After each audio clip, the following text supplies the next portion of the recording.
पत्नी के थोड़ा सा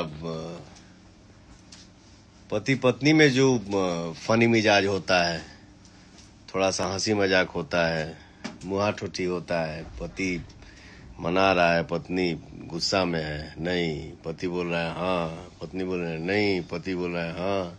हाय फ्रेंड्स, कैसे हो? तो पवन भैया ने एक अपडेट निकाला था जो वीडियो वायरल तेजी से हो रहा है। जो पवन भैया अपने बारे में बोले, पत्नी के बारे में, जो अगर बीवी और पति आगने सामने पत्नी में जो थोड़ी सी नोक झोंक की बातें होती है वो असकर गलतियां माफ़ कर देनी चाहिए।